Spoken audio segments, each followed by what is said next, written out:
दोस्तों focus study with अभी पे आपका बहुत बहुत स्वागत है। तो आज के लेक्चर में आप लोग देखेंगे कोऑर्डिनेट ज्योमेट्री। बहुत इंपॉर्टेंट है। एक सवाल दो सवाल, एक सवाल दो सवाल एग्जाम में टपक जाते हैं।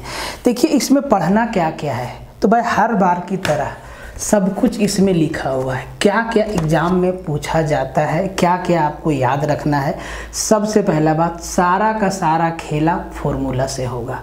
क्या क्या पूछा जाता है सब कुछ आपको बताएंगे। सब कुछ इस पीडीएफ में है और ये पीडीएफ आपको ऐप पे भी अपलोड कर दिया जाएगा। ठीक है, तो थोड़ा सा इधर नज़र डाल लेते हैं।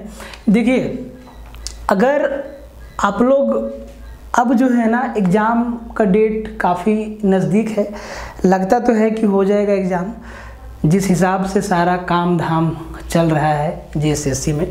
तो भाई अब ना देखो अभी भी आपके पास 40-45 दिन है और आप इस टाइम में ना कंप्लीट मैथ और रीजनिंग रिवीजन कर सकते हैं। और उसके लिए ना आपको math plus reasoning plus VBD batch में जाना चाहिए। अगर आपको आवश्यकता है तो आप इस बैच में चले जाइएगा। यहाँ पे आपको कंप्लीट मैथ और रीजनिंग जिस टॉपिक से आता है वो सारा का सारा इसमें करवाया जा चुका है। तो आप इसको एक दिन में 10 वीडियो 15 वीडियो 20 वीडियो देख के आप कंप्लीट कर सकते हैं। वीडियो का लेंथ जो आइडियल लेंथ है वो 30 मिनट है। अगर एवरेज हम निकालें तो एक वीडियो का 30 मिनट लेंथ आपको मिल जाएगा। तो आप एक दिन में काफ़ी वीडियोस देख के आप ये 2 सब्जेक्ट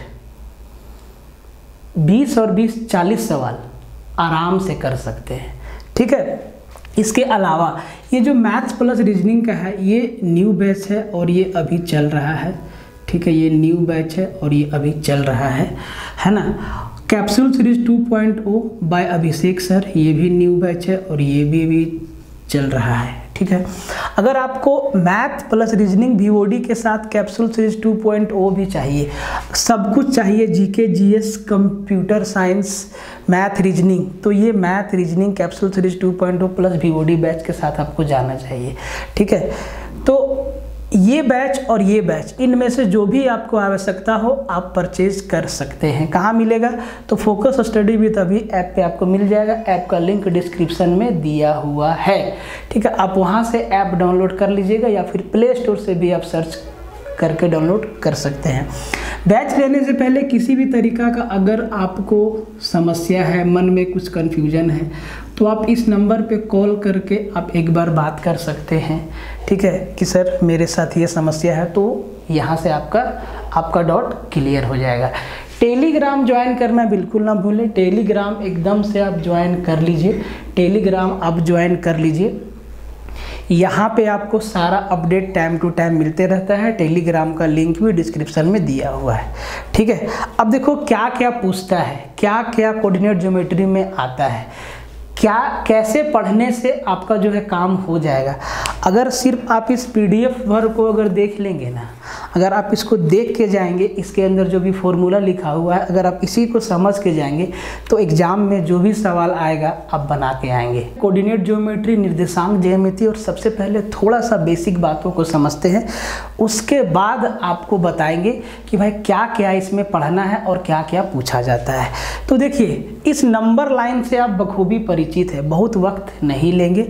इस नंबर लाइन से आप बखूबी परिचित हैं। प्लेन सरफेस पे ये एक्स एक्सिस है और ये वाई एक्सिस है। ठीक है, जो एक्स एक्सिस है, देखो जो आपका इधर जा रहा है ये आपका पॉजिटिव में जा रहा है और जो एक्स डैश एक्सिस ये आपका नेगेटिव में जाता है। सिमिलरली जो ऊपर जा रहा है वाई एक्सिस वो आपका पॉजिटिव होता है और जो वाई डैश नीचे जाता है वो आपका नेगेटिव जाता है।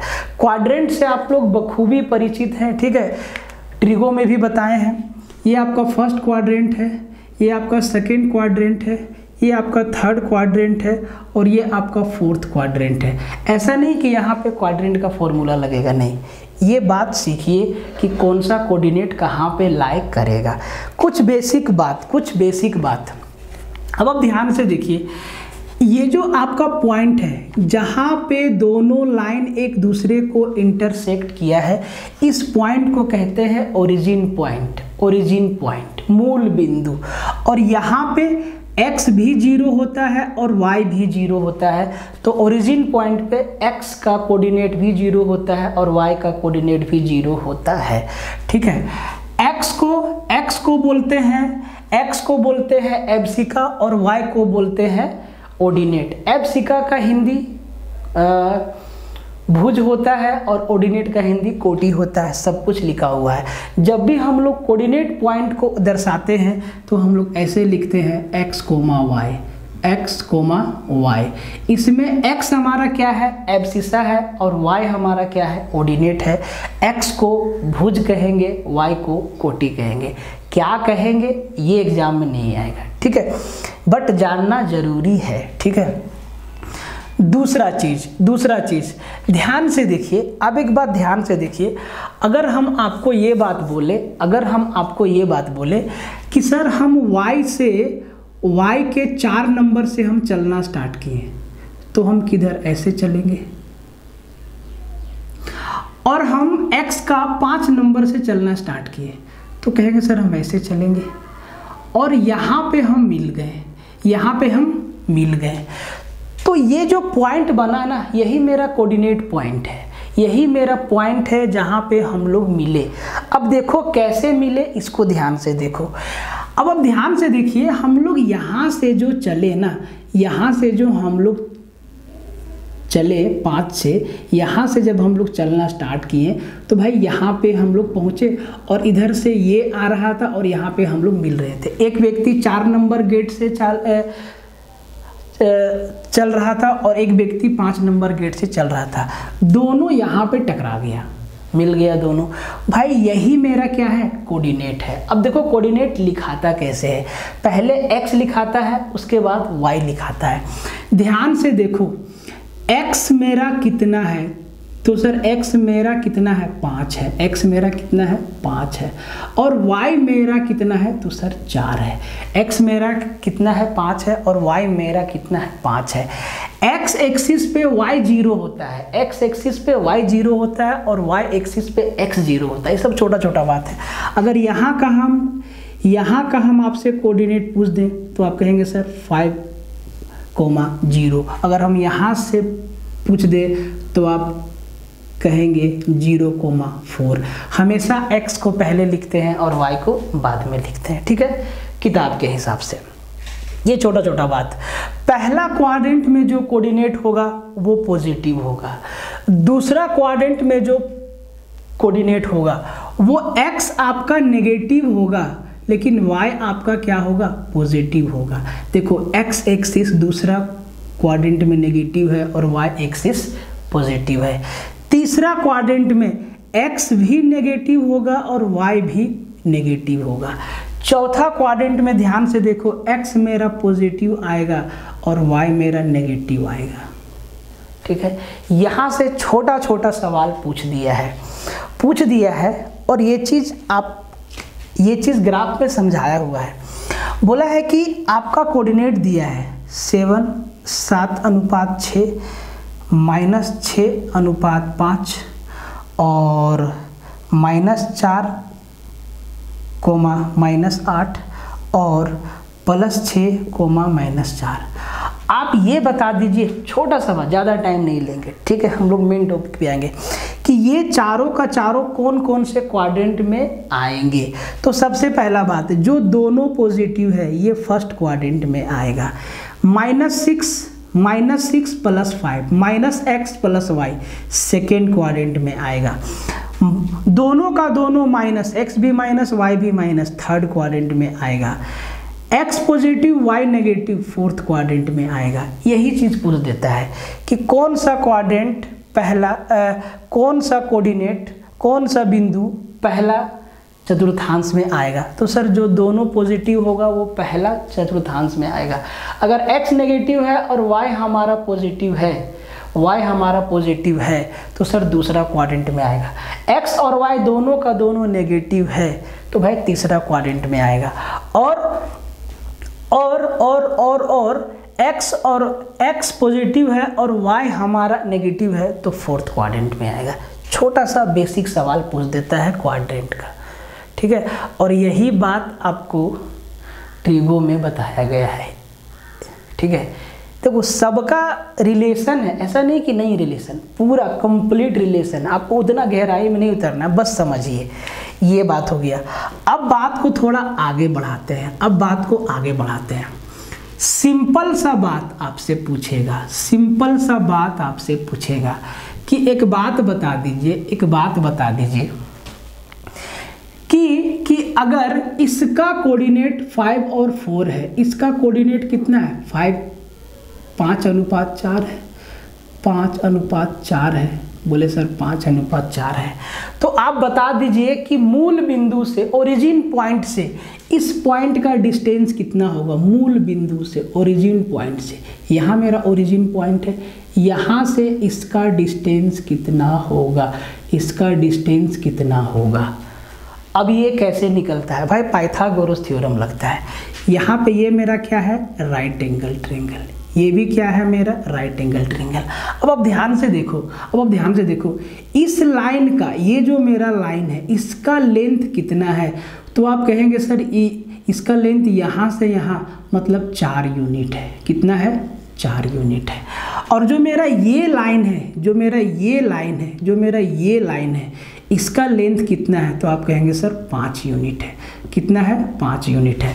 पाइथागोरस थ्योरम से, पाइथागोरस थ्योरम से अगर ये मेरा x है, अगर इसका लेंथ मेरा x है और इसका लेंथ मेरा y है, इसका लेंथ मेरा x है और इसका लेंथ मेरा y है, तो सर पाइथागोरस थ्योरम से क्या, अगर हम इसको नाम दे दिए OP, ठीक है, तो OP का जो लेंथ होगा वो √x² + y² नहीं होगा, x² + y² नहीं होगा। सीधा सा बात समझिए, जो OP का लेंथ है वो x² + y² नहीं होगा, एकदम होगा। पाइथागोरस थ्योरम से पहला, अगर ओरिजिन पॉइंट से डिस्टेंस पूछेगा, मूल बिंदु से कोऑर्डिनेट पॉइंट का डिस्टेंस पूछेगा कि O से P का लेंथ कितना है, O से P का लेंथ कितना है, तो अब देखिए 2 राइट एंगल ट्रायंगल बन रहा है। और यहाँ पे आपको समझते देर नहीं लगेगा कि सर पाइथागोरस थ्योरम लगा देना है और इसको याद भी रखना है, इसको याद भी रखना है, ठीक है। ये बात समझ में आया। दूसरा चीज देखिए, तो क्या क्या पूछता है। पहला चीज, जब बहुत बेसिक पूछता है तो आपसे क्वाड्रेंट के बारे में पूछ लेगा कि कौन सा कोऑर्डिनेट कौन सा क्वाड्रेंट में आएगा।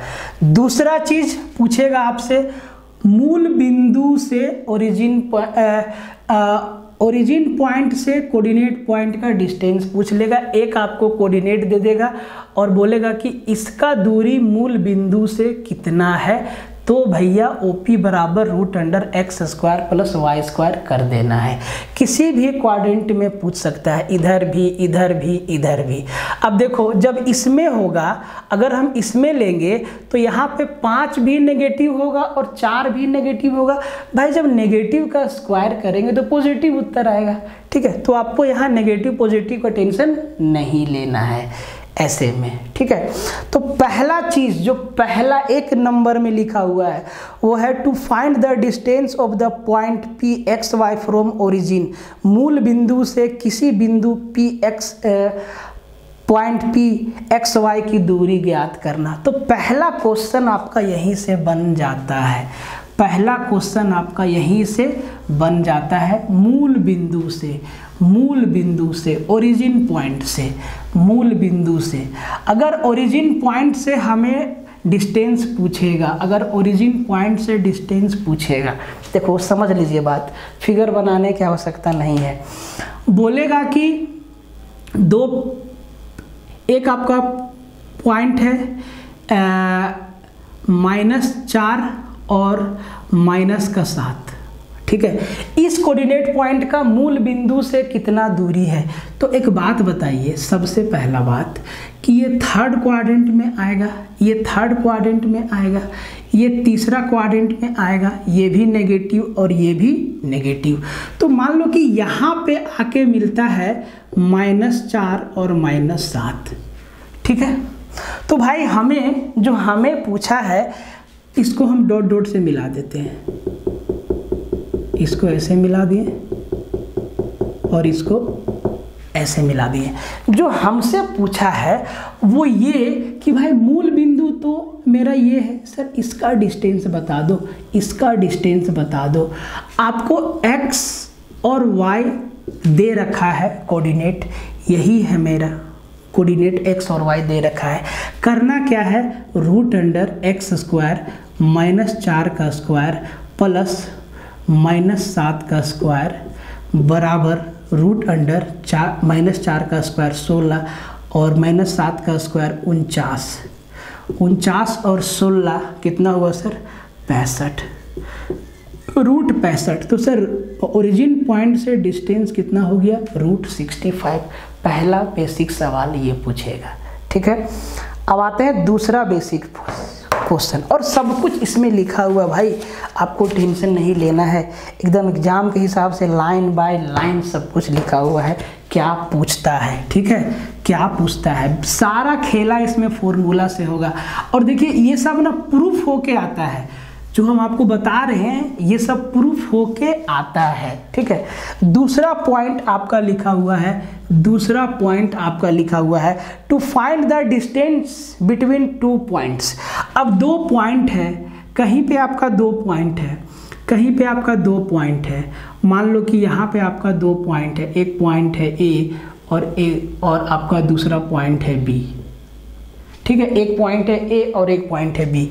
इसका कोऑर्डिनेट दिया हुआ है आपका x1, y1 और इसका कोऑर्डिनेट दिया हुआ है x2, y2, ठीक है। तो AB का लेंथ कितना होगा, ये देखो, ये ध्यान दो, एक जो हम आपको अभी जस्ट बताए वो ओरिजिन से पूछा था, मूल बिंदु से, और ये मूल बिंदु से नहीं है, ये मूल बिंदु से दूर है दोनों पॉइंट, इनके बीच का डिस्टेंस पूछा है। तो सर सीधा फॉर्मूला याद रखना है कि AB बराबर root under x2 minus x1 का square plus y2 minus y1 का स्क्वायर, ये आपको याद रखना है। और हम एग्जाम्पल भी दिए हैं जस्ट नीचे कि find the distance between points 2, 3 and 4, 1। अब देखो 2 पॉइंट दिया हुआ है, मान लो कि ये आपका x1 और y1 दिया है 2 और 3, ये आपका कोऑर्डिनेट दिया है, और x2 और y2 है 4 और 1, ये आपका दोनों कोऑर्डिनेट दिया है।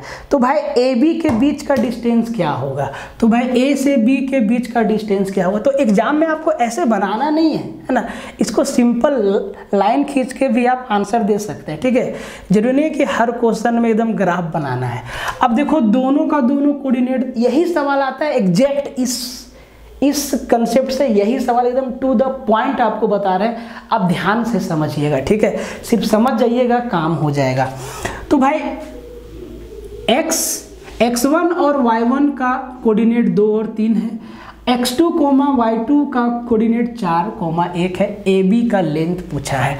तो भाई सीधा सा फॉर्मूला में यहीं पे बिठा देंगे x2, देखो ये मेरा x2 है 4 माइनस x1 मेरा 2 है, तो 4 माइनस 2 का स्क्वायर। देखो बहुत छोटा कैलकुलेशन होगा, ठीक है, आप इसको एक बार में भी लिख सकते हैं, प्लस y2 मेरा 1 है, माइनस y1 मेरा 3 है और इसका स्क्वायर।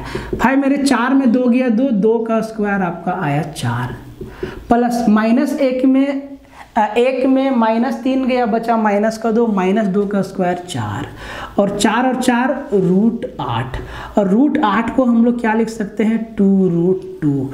मतलब A से B का जो डिस्टेंस है, A से B का जो डिस्टेंस है वो 2√2 है, A से B का जो डिस्टेंस है वो 2√2 यूनिट है।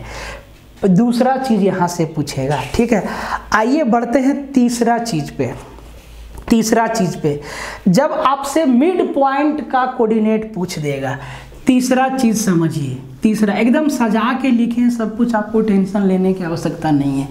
तीसरा चीज, जब आपसे मिड पॉइंट का कोऑर्डिनेट पूछेगा, इसके बाद हम लोग सवालों पे आएंगे, ठीक है। पहले बहुत ज़्यादा कंसेप्ट नहीं है, 4, 5, 6 है, देख लेंगे, फिर सवालों पे आएंगे। तीसरा पॉइंट, तीसरा तीसरा पॉइंट क्या है, देखिए यहाँ पे सब कुछ लिखा हुआ है इसीलिए हम पढ़ के सुना दे रहे हैं। To find mid point coordinate of 2 point x1, y1 and x2, y2 of a line segment. दो बिंदुओं x1, y1 और x2, y2 को मिलाने वाली रेखाखंड के मध्य बिंदुओं का निर्देशांक ज्ञात कीजिए। अब देखो ये क्या कह रहा है। अब मान लो कि भाई कोई भी क्वाड्रेंट में आपका 2 पॉइंट है ऐसे, ठीक है, ऐसे आपका 2 पॉइंट है ऐसे, ये A है और ये आपका B है, ठीक है, और A और B के ठीक बीच में, एकदम बीच में आपका C है। आपका क्या है? C है। A और B के ठीक बीच में C है। अब देखो A और B का जो कोऑर्डिनेट है वो आपका x1, y1 है और B का जो कोऑर्डिनेट है वो x2, y2 है, ठीक है। और C का कोऑर्डिनेट हमसे पूछा है तो मान लेते हैं C का कोऑर्डिनेट x और y है, यही हमसे पूछा है। और C क्या है? मिड पॉइंट है, इसको मिड पॉइंट फॉर्मूला भी कहते हैं, ठीक है। और पीछे वाला को डिस्टेंस फॉर्मूला बोलते हैं, दूरी ज्ञात करना। तो ये टर्म आप समझिए, ठीक है, एकदम आसान है। यहाँ पे ध्यान दो, यहाँ पे एक चीज़ समझो, ये हमारा दोनों बराबर है, मतलब अगर हम इसको m माने तो ये भी मेरा m आएगा। ये ठीक बीच में है, मतलब AC बराबर CB है, AC बराबर क्या है? CB है, मतलब इनका रेशियो AC/CB 1:1 होगा। बोले सर सही बात है। अब देखो जब मिड पॉइंट पूछेगा तो भाई इसका फॉर्मूला क्या है? तो देखो x बराबर, आपको याद रखने का भी तरीका आपको बताएंगे। x का वैल्यू क्या निकालेंगे? लिखेंगे x1 प्लस x2, x बराबर x1 प्लस x2। देखिए बहुत आसान है, और इसको भागा दे दो 2 से। और y बराबर क्या लिखेंगे? y1 प्लस y2 और इसको भागा लगा दो 2 का। अब देखो ये x और y का कोऑर्डिनेट निकल के आ गया, ठीक है। अब इसके जस्ट नीचे एग्जाम्पल दिया हुआ है कि 2 बिंदुओं जिसका कोऑर्डिनेट है 4:2, देखो इसका कोऑर्डिनेट है 4:2, ठीक है, और इसका कोऑर्डिनेट दिया है आपका 7:9, 7:9, ये आपका कोऑर्डिनेट दिया है। और आपसे पूछ लिया है कि x और y मिड पॉइंट का कोऑर्डिनेट क्या होगा, मतलब x और y का वैल्यू क्या होगा। अब देखो जब मिड पॉइंट का कोऑर्डिनेट हमसे पूछा है भाई मेरे, तो भाई सीधा फॉर्मूला है मेरे सामने, x बराबर x1 प्लस x2। देखो x1 कितना है 4, x2 कितना है 7, तो x बराबर हम क्या लिखेंगे? इसको मिटा दे रहे हैं। x बराबर एकदम सजा दिए सब कुछ कि ताकि आपको समझ में आ जाए एकदम आसानी से, और वही बता रहे हैं जो डायरेक्ट पूछता है, ठीक है। x बराबर x1 प्लस x2, तो भाई x1 मेरा 4 है और x2 मेरा 7 है, और भागा लगा देंगे 2 से, तो 7 4 11/2 x का वैल्यू आ गया, ठीक है। अब देखो y1 plus y2, sir y1 मेरा 2 है प्लस y2 मेरा 9 है। देखो इनको हम जोड़ के भी लिख सकते थे, लेकिन यहाँ समझाना जरूरी है, ठीक है। यहाँ पे ये y1 है और ये y2 है, सर 2 से भागा दो, 9 2 11, 11/2। तो भाई x का कोऑर्डिनेट 11/2, y का कोऑर्डिनेट 11/2। तो सर ये जो मेरा C पॉइंट है इसका कोऑर्डिनेट क्या है? 11/2 और 11/2, 11/2 और 11/2। यही चीज़ पूछा है कि भाई x और y क्या आएगा, मिड पॉइंट का कोऑर्डिनेट क्या होगा। तो सर ये सीधा फॉर्मूला आपको याद रखना है, जब मिड पॉइंट हो तब, मिड पॉइंट हो तब। अब देखो पहला चीज़ आपको क्या बताएं, क्वाड्रेंट में कौन सा क्वाड्रेंट में पॉजिटिव होगा, कौन सा क्वाड्रेंट में नेगेटिव होगा, कौन सा क्वाड्रेंट में नेगेटिव पॉजिटिव होगा, कौन सा क्वाड्रेंट में पॉजिटिव नेगेटिव होगा। फिर आपको बताएं ओरिजिन से डिस्टेंस निकालने का फॉर्मूला। फिर आपको बताएं कोई भी 2 पॉइंट दिया है एक लाइन सेगमेंट का, उसका डिस्टेंस निकालिए। फिर आपको बताएं कि अगर एक लाइन के बीच में कोई कोऑर्डिनेट है, बीच में, ठीक बीच में, मिड पॉइंट पे, तो उसका कोऑर्डिनेट कैसे होगा। अब आगे आपको चौथा चीज़ बताते हैं कि अगर एक लाइन सेगमेंट के बीच में ना होके कहीं इधर उधर मेरा कोऑर्डिनेट है तो उसका वैल्यू कैसे निकालेंगे। इसको मिटाते हैं, इसको मिटाते हैं। एक एक चीज़ आपका जो है लिखा हुआ है, अगर आप ठीक से पढ़ भी लेंगे तो भाई आपका काम हो जाएगा। ठीक है, आप ठीक से पढ़ भी लेंगे तो भी आपका काम हो जाएगा। ठीक है, अब चौथा नंबर, 4 नंबर, आप वीडियो का स्पीड भी बढ़ा सकते हैं। ठीक है, 4 नंबर, 4 नंबर में क्या बोला है, 3, पेज नंबर 3, 4, इसको बोलते हैं सेक्शन फॉर्मूला या इंटरसेक्शन फॉर्मूला। ठीक है, देखो 4 नंबर बोला है, सब कुछ लिखा हुआ है, to find the coordinates of points which intersect the line segment joining the two given points x1 y1 and x2 y2 in the ratio of m:1। उस बिंदु के निर्देशांक ज्ञात करना जो दिए गए दो बिंदुओं x1 y1 और x2 y2 को मिलाने वाली रेखाखंड को दिए हुए अनुपात m1:m2 में अंतर विभाजित करती है। मतलब अंदर ही कहीं पॉइंट है, अंदर ही कहीं पॉइंट है। ठीक है, तो मान लो भाई ये मेरा है आपका, इसको बनाना जरूरी नहीं है बार बार, ये मेरा O है। अब कहीं पे मेरा जो है एक लाइन सेगमेंट है ऐसे A और B, A और B, इसका कोऑर्डिनेट क्या दिया हुआ है, x1, y1, और इसका कोऑर्डिनेट दिया हुआ है x2, y2।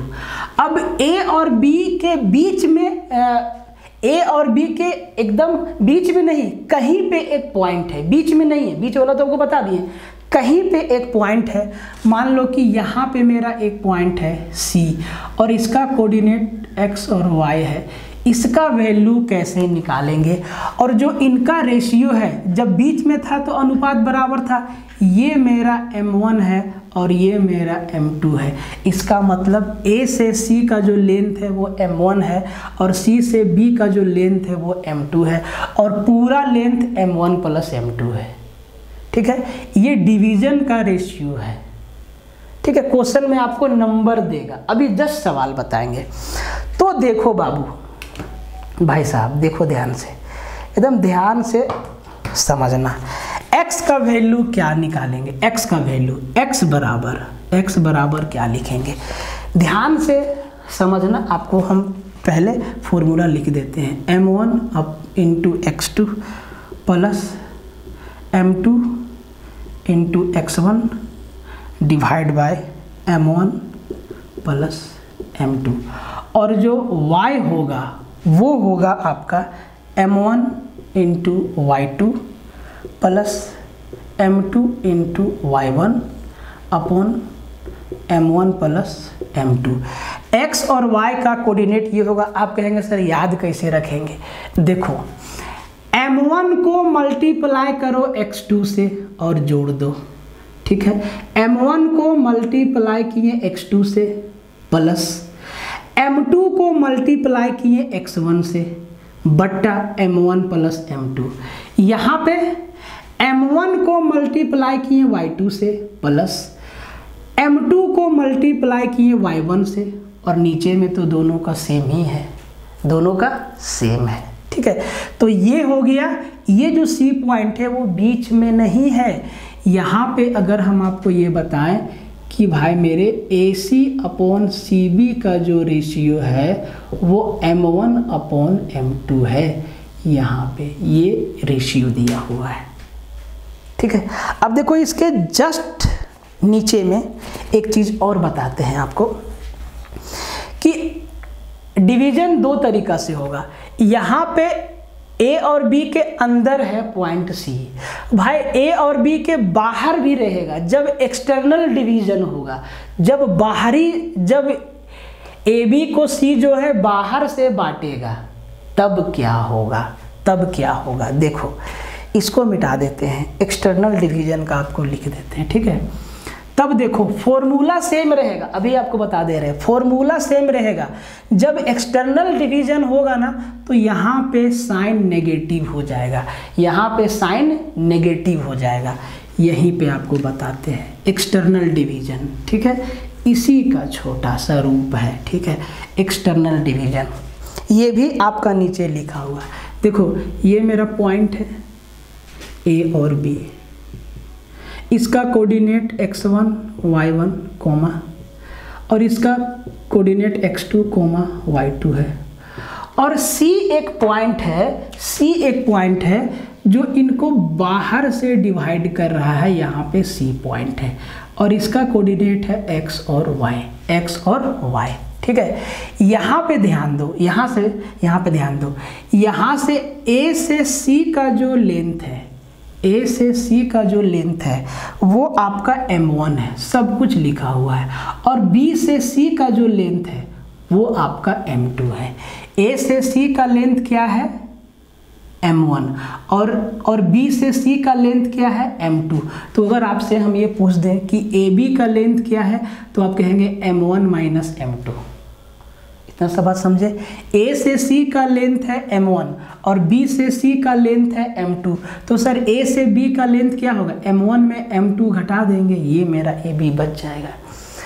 जब ये एक्सटर्नल डिवीजन है, क्वेश्चन में बोलेगा कि अंदर बांट रहा है कि बाहर बांट रहा है, तो अगर अंदर बांटेगा तब तो ये फॉर्मूला लगेगा, और जब बाहर बांटेगा तो कुछ नहीं करना है, सब जगह माइनस लगा दो, सब जगह माइनस लगा दो, ये दोनों याद हो जाएगा, ये दोनों याद हो जाएगा। जब अंदर डिवीजन होगा, जब अंदर विभाजन होगा तब प्लस प्लस, और जब बाहर विभाजन होगा तब माइनस माइनस, ठीक है। अब देखो इसमें क्वेश्चन आगे, अब इन दोनों पे एक सवाल देखो, इन दोनों पे एक सवाल देखो, ठीक है, इन दोनों पे एक सवाल देखो, एक सवाल देखो। सवाल लिखा हुआ है, दोनों लैंग्वेज में लिखा हुआ है, बस आपको पढ़ के समझ के चीज़ों को अप्लाई करना है। बोला है कि find the coordinate of the point which internally divides the line segment joining two given points 1, 2 and 3, 4 in the ratio 2:3। उस बिंदु के निर्देशांक ज्ञात कीजिए जो दिए गए बिंदुओं 1, 2 और 3, 4 को मिलाने वाली रेखाखंड को 2:3 के अनुपात में आंतरिक विभाजित करती है।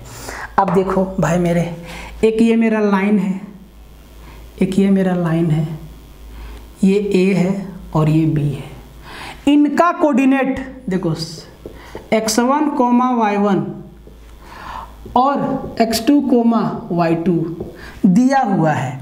ये 1:2 है और ये 3:4 है, कोऑर्डिनेट दिया हुआ है। अब बोल रहा है कि इनके अंदर कहीं कोई एक पॉइंट है C, एक पॉइंट है C, ठीक है, ये बीच में नहीं है, बीच वाला बता दिए, ये आपका C है, और इसका कोऑर्डिनेट पूछा है, मतलब x और y का वैल्यू पूछा है, किस अनुपात में बांटा है। तो सर हम आपको क्या लिखवाए हैं कि ये आपका m1 है और ये आपका m2 है। सर किस अनुपात में बांटा है, तो बोला है कि 2:3 में बांटा है, मतलब A से C का लेंथ 2 है और C से B का लेंथ 3 है, 2:3 के रेशियो में बांटा है, मतलब पूरा AB का लेंथ 5 यूनिट है, ठीक है। तो भाई इसका कोऑर्डिनेट हमसे पूछा है, ये दोनों तो दे दिया है, इसका कोऑर्डिनेट पूछा है, कैसे निकालेंगे बंधु, फॉर्मूला लगाएंगे। एक बार लिख देते हैं, एक बार आपको लिख देते हैं, दोनों पेन का जरूरत पड़ेगा हमको, ठीक है, एक बार लिख देते हैं। तो सर x बराबर क्या होता है, x बराबर m1 को x2 से गुना करते हैं, m1 into x2 plus m2 को x1 से गुना करते हैं, m2 को x1 से गुना करते हैं, अपॉन नीचे में m1 प्लस m2, और y का कोऑर्डिनेट क्या होता है, y का कोऑर्डिनेट होता है m1 को y2 से मल्टीप्लाई किए और m2 को y1 से मल्टीप्लाई किए, और नीचे तो m1 प्लस m2 होता है, ठीक है। अब देखो दूसरा मार्कर लगाते हैं। अब देखो ध्यान दो, m1 इंटू x2, m1 मेरा क्या है 2, ये मल्टीप्लाई होगा 3 से, तो ये हो गया 2 गुना 3 plus m2 into x1। m2 मेरा क्या है 3 और x1 मेरा क्या है 1, तो ये हो गया 3 गुना 1 और नीचे m1 प्लस m2 2 प्लस 3 मतलब 5, ये हो गया x। ठीक है, जोड़ दीजिए 3 दूना 6 और 3 गुने 1 3, ये हो गया 9/5। ठीक है, अब आओ y का वैल्यू, अब आ जाओ y का वैल्यू।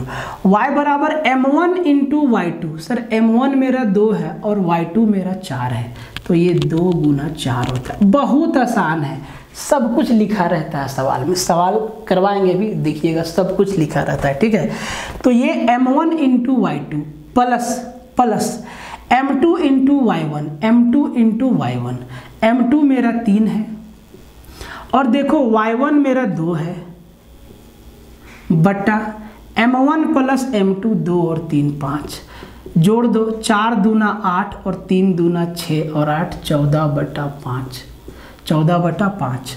तो सर जो मेरा पॉइंट है C, इसका कोऑर्डिनेट क्या हो गया?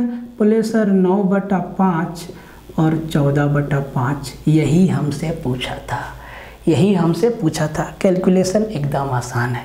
ठीक है, अगर एक्सटर्नल डिवीजन बोलेगा, अगर एक्सटर्नल डिवीजन बोलेगा तो यहाँ पे माइनस माइनस लगा देंगे, समझ में, माइनस माइनस लगा देंगे। अगर एक्सटर्नल डिवीजन बोलेगा तो माइनस माइनस लगा देंगे। ठीक है, सब कुछ देगा आपको। ठीक है, पेज नंबर आइए 6 पे, पेज नंबर आइए 6 पे एकदम सीधा फॉर्मूला से डायरेक्ट सवाल आएगा और आता है, कुछ दिमाग नहीं लगाना है इसमें। ठीक है, कैसे हुआ नहीं हुआ, भाई कैसे हुआ नहीं हुआ तो ये 10th में देखिएगा, 9th में देखिएगा, पूरा डिटेल में दिया हुआ है, तो वहाँ पे हम लोग को लिखना पड़ता है कि भाई कैसे हुआ, यहाँ पे क्या हुआ, उसी से मेरा काम बन जाता है। ठीक है, आइए 5 नंबर में हमसे पूछता है कि ट्रेंगल का एरिया निकालो। Area of triangle, area of triangle समझ लीजिए, एरिया ऑफ ट्रेंगल, त्रिभुज का क्षेत्रफल।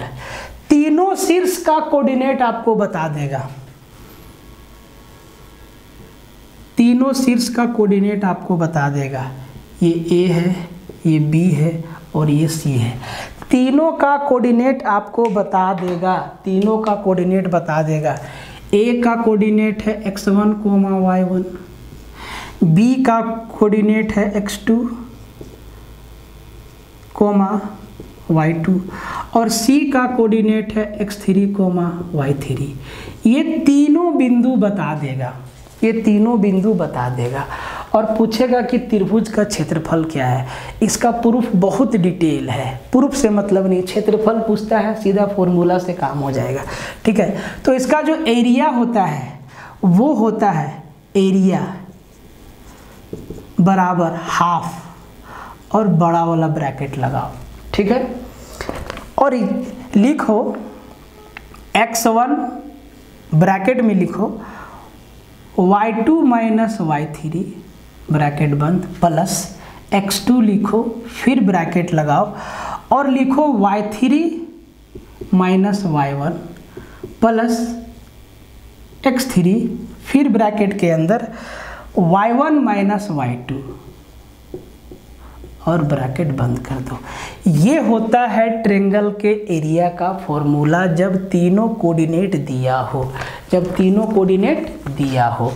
अब आप यहीं पे समझो, आपसे पूछ देगा कि अगर ट्रेंगल का कोऑर्डिनेट दे दिया है तो आपसे पूछ देगा AB का लेंथ कितना होगा, AB का लेंथ कितना होगा। तो भाई यहाँ से डिस्टेंस फॉर्मूला नहीं लगा देंगे, डिस्टेंस फॉर्मूला लगा देंगे। अगर AC का लेंथ पूछेगा डिस्टेंस फॉर्मूला लगा देंगे, अगर BC का लेंथ पूछेगा डिस्टेंस फॉर्मूला लगा देंगे। ठीक है, डिस्टेंस फॉर्मूला लगा देंगे। तो ये आपको याद रखना है कि एरिया ऑफ ट्रायंगल का फॉर्मूला पूछ देगा सवाल। ठीक है, पूछ देगा सवाल कि तीनों कोऑर्डिनेट दे देगा और बोलेगा कि त्रिभुज का क्षेत्रफल कितना होगा। ये करना पड़ेगा, ये करना पड़ेगा आपको। ठीक है, कैसे याद रखना है, हाफ बाहर में है, x1 x2 x3 का काम हो गया प्लस प्लस के साथ। अब देखो जो y1 y2 और y3 है तीनों को एक दूसरे में घटा दीजिएगा, तीनों को एक दूसरे में घटा दीजिएगा, y2 minus y3, y3 minus y1 और y1 माइनस y2। याद करने का तरीका, ये x1 ये x2 और ये x3, ये तो ब्रैकेट के बाहर रहेगा। पहले रहेगा y2 माइनस y3, फिर रहेगा y3 माइनस y1 और फिर रहेगा y1 माइनस y2। जो घटाते हैं वो देखो इसमें पहले है, इसको घटाए इसमें पहले है। आप ऐसे याद रख सकते हैं, ये याद रखने का तरीका है, रटने से बच जाइएगा। ठीक है, तो ट्रायंगल का एरिया का फॉर्मूला ये है। चौथा चीज, ट्रायंगल का पूछ देगा सेंट्रॉइड, सेंट्रॉइड केंद्रक। अब देखो केंद्रक क्या होता है, तो भाई ज्योमेट्री में आपको बताए हैं कि जिस बिंदु पे किसी भी त्रिभुज के तीनों मीडियन मिलेंगे, तीनों माध्यिका का मिलन होगा, वही मेरा क्या है, सेंट्रॉइड है, केंद्रक है। ठीक है, 6 नंबर में coordinate of centroid of a triangle. Question करेंगे अभी एक एक सवाल। ठीक है, केंद्रक का निर्देशांक ज्ञात करना। अब देखो ये हमारा एक ट्रायंगल है, ये हमारा एक ट्रायंगल है। ठीक है, ए है, बी है और सी है। इनका तीनों कोऑर्डिनेट दिया हुआ है शीर्ष का, x1 y1, x1 y1, x2 y2 और x3 y3 दिया हुआ है। अब देखो मीडियन करता क्या है, देखो आपको हम समझा देते हैं। मीडियन करता क्या है कि सामने वाला भुजा के बीच से, अगर ये मेरा ए बी और सी है, थोड़ा सा आपको नॉलेज दे दे रहे हैं कि ताकि आप कंफर्ट हो जाए, तो BC का मिड पॉइंट से सामने वाले शीर्ष को मिलाएंगे, ये बराबर भाग में बांटता है। फिर AB के मिड पॉइंट से सामने वाले शीर्ष को मिलाएंगे, फिर AC के मिड पॉइंट से सामने वाले शीर्ष को मिलाएंगे, और ये जो तीनों, ये है DEF। तो देखो AD BE और CF इस पॉइंट पे मिला, यही मेरा क्या है, केंद्रक है। तो केंद्रक का कोऑर्डिनेट पूछ देगा। तो मान लो इस ट्रायंगल का केंद्रक यहाँ पे है, इसका कोऑर्डिनेट पूछ देगा, x और y का वैल्यू पूछ देगा, x और y का वैल्यू पूछ देगा। बहुत आसान सवाल है, याद रखना बहुत आसान है, कुछ नहीं करना है। x बराबर x1 plus x2 plus x3 बटा 3, x बराबर x1 plus x2 plus x3 को जोड़ के 3 से भागा दे दीजिएगा, और y बराबर y1 plus y2 plus y3 को जोड़ के 3 से भाग दे देना है, 3 से भाग दे देना है। अब यहीं पे आपको हम एक एग्जाम्पल दे देते हैं। मान लो कि इस ट्रायंगल का तीनों कोऑर्डिनेट दे दिया है, ये 2 3 है, ये मान लो 5 और 2 है, ठीक है, और ये मान लो 4 और 3 है।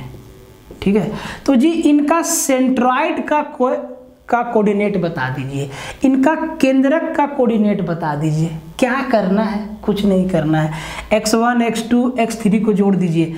तो देखो x1 क्या है 2, x2 क्या है 5, x3 क्या है 4, और जोड़ के 3 से भाग लगा दीजिए।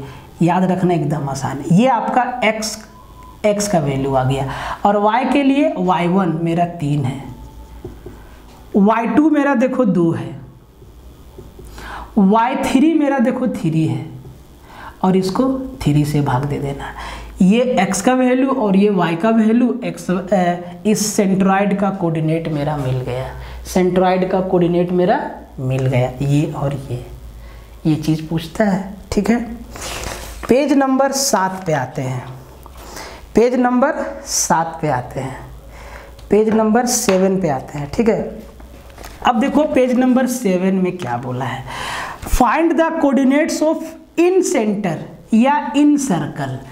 अंतःवृत्त का कोऑर्डिनेट, अंतःवृत्त के केंद्र का कोऑर्डिनेट बता दीजिए या इन सेंटर का कोऑर्डिनेट बता दीजिए। अब देखो इन सेंटर होता क्या है ये आपको बताते हैं भाई, इन सेंटर होता क्या है सब कुछ आपको बताते हैं, ध्यान से समझिएगा। Coordinate of in centre, in centre, in centre या इन सर्कल। ठीक है, अब देखो कोई भी triangle of a triangle, of a triangle, अब देखो क्वाड्रिलेटरल के बारे में भी पूछता है, क्वेश्चन में बताएंगे कि क्वाड्रिलेटरल वाला कैसे ट्रेंगल से ही सोल्व हो जाएगा। इन्हीं सब फॉर्मूला से आपका सारा का सारा सवाल बन जाएगा। ठीक है, तो एक बात बताओ, तो एक बात बताओ, एक बात बताओ कि ये मेरा ट्रेंगल है, ये मेरा ट्रेंगल है A B C, A B और सी, सबका तीनों शीर्ष का कोऑर्डिनेट दे दिया है x1 y1 कॉमा रहता है x2 कोमा y2 और x3 कोमा y3, ये आपका कोऑर्डिनेट दे दिया है और बोला कि इसका इन सेंटर का कोऑर्डिनेट बताओ। सबसे पहले समझ लो इन सेंटर होता क्या है। तो कोई भी ट्रेंगल ले लो, कोई भी ट्रेंगल ले लो, ठीक है, ए बी और सी, तीनों एंगल बाइसेक्टर, तीनों कोण समद्विभाजक खींचो। इस एंगल को 2 बराबर भाग में बांटा ये, इस एंगल को 2 बराबर भाग में बांट दिया ये और इस एंगल को 2 बराबर भाग में बांट दिया ये। तीनों एंगल बाइसेक्टर इस पॉइंट पे मिला, यही ट्रेंगल का इन सेक्टर होता है, जहां त्रिभुज के तीनों कोनों के कोण समद्विभाजक मिलते हैं। मतलब ये भी 2 बराबर हिस्सा में बट गया, ये भी 2 बराबर हिस्सा में और ये भी 2 बराबर हिस्सा में बट गया और तीनों इस पॉइंट पे मिला, यही इन सेंटर है, ज्योमेट्री में आपको बताए हैं। ठीक है, अब देखो अगर यहाँ पे मेरा ये इन सेंटर है, आई है, आई से डिनोट करते हैं। ठीक है, तो इसका कोऑर्डिनेट x और y है, x और y है।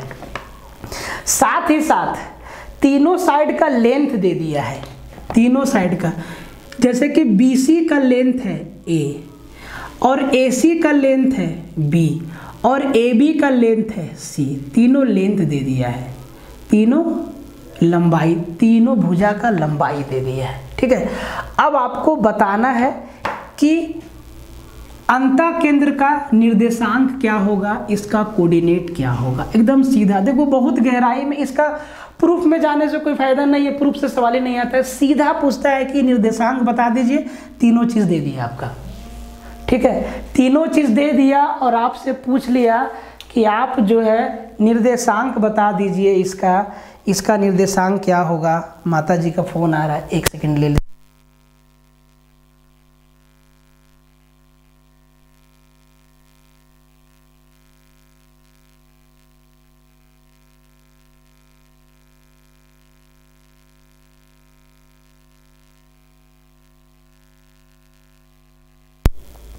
माँ का फोन इग्नोर नहीं होना चाहिए। ठीक है, अब देखो इन सेंटर, अब मतलब x और y का वैल्यू निकालना है। तो देखो x बराबर आपको क्या लिखना है, x बराबर एकदम याद करना आसान है, ax1 plus bx2 plus cx3 upon a plus b plus c।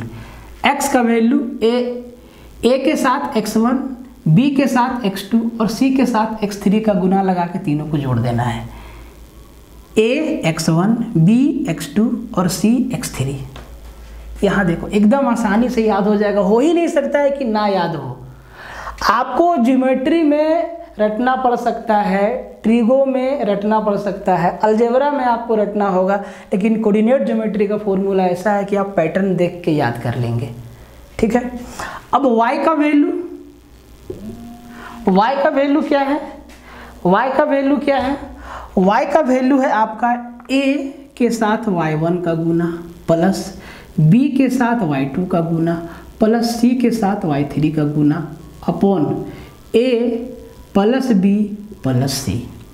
ये x और y इन सेंटर का कोऑर्डिनेट है। x और y इन सेंटर का कोऑर्डिनेट है, इन सेंटर का कोऑर्डिनेट है। तो देखो क्या क्या आपको बताएं, क्या क्या आपको बताएं। पहला चीज़ आपको बताएं कि ओरिजिन से डिस्टेंस निकालना। ओरिजिन से देखो इस सवाल एकदम यही से सवाल आता है। ओरिजिन से डिस्टेंस पूछ देगा, मूल बिंदु से कैसे निकालना है, √x² + y²। दूसरा बताए दो बिंदु का अगर कोऑर्डिनेट दिया हुआ है तो उनके बीच का दूरी निकालना। तीसरा चीज क्या है, अरे तीसरा चीज आपको क्या बताएं, तीसरा चीज आपको बताएं कि मिड पॉइंट का कोऑर्डिनेट निकालना, मध्य बिंदु का कोऑर्डिनेट निकालना। चौथा चीज आपको क्या बताएं, डिवीजन फॉर्मूला या सेक्शन फॉर्मूला। कहीं पे एक लाइन सेगमेंट पे कहीं पे एक कोई पॉइंट है उसका कोऑर्डिनेट निकालना, इंटरनल डिवीजन का। फिर आपको एक्सटर्नल डिवीजन का बताएं, फिर आपको ट्रायंगल का एरिया निकालने का फॉर्मूला बताएं, फिर आपको सेंट्रॉइड का कोऑर्डिनेट कैसे निकालना है वो बताएं, और फिर आपको इन सेंटर कैसे निकालना है ये बताएं। सबसे सवाल आएगा, क्वाड्रिलेटरल से भी सवाल आएगा, सब बताएंगे आपको, ठीक है। वो सब प्रैक्टिस में फॉर्मूला यही सब लगेगा जो आपको बताएं। अब आता है आपका आखिरी चीज, स्लोप, ढाल। देखो स्लोप ढाल क्या होता है, एक्स एक्सिस से वाई पे कितना डिग्री का एंगल बनेगा और वाई एक्सिस से एक्स पे कितना डिग्री का एंगल बनेगा। ढाल का एंगल, ढलान का एंगल कितना होगा वो आपसे पूछता है। तो भाई एंगल नहीं पूछता है, स्लोप के बारे में पहले जानो, ठीक है। स्लोप 8वां नंबर में है, ठीक है। ढाल या ढलान कुछ भी कह सकते हैं, ढाल या ढलान, ठीक है। अगर दो पॉइंट है ए और बी, ठीक है, और ये मेरा x1 और ये y1 है, ये मेरा x2 और ये मेरा y2 है, ठीक है। और इनका जो स्लोप है, ढलान है, वो m है। तो स्लोप बराबर m बराबर आपको याद रखना है y2 minus y1 upon x2 minus x1। ये चीज़ आपको याद रखना है, ठीक है। स्लोप का अगर इक्वेशन आपको दिखेगा, स्लोप का इक्वेशन तो इस फॉर्मेट में दिखेगा ax + b + c बराबर 0। और इसका इक्वेशन अगर आपको बनाना है, देखो ये सब चीज़ ना सवाल में एकदम पानी के जैसा क्लियर हो जाएगा। बस फॉर्मूला को समझते जाओ कि स्लोप में ये चीज़ होता है, सवाल आएगा एकदम फाड़ दोगे आप लोग, ठीक है। ये वादा है मेरा, ठीक है। तो इसको देखो, इसको m से मल्टीप्लाई करो तो ये हो जाएगा m × x2 माइनस x1 बराबर y2 माइनस y1, ठीक है। x2 minus m × x2 minus x1 = y2 minus y1, ठीक है। अगर m का वैल्यू आपको निकालना है तो आप इसको ऐसे भी लिख सकते हो कि m बराबर माइनस लिखा हुआ है x का गुणांक, तो भाई x का गुणांक क्या है, a अपॉन b, y का गुणांक bx, इसको लिख दो, यहाँ पे y लिख by, ax + by + c बराबर 0। तो m बराबर माइनस x का गुणांक अपॉन y का गुणांक, ठीक है। जितना भी चीज़ आपको बताएं, अब एक एक करके सवाल को निचोड़ेंगे और वादा है कि आप एक एक सवाल को खुद से बनाएंगे।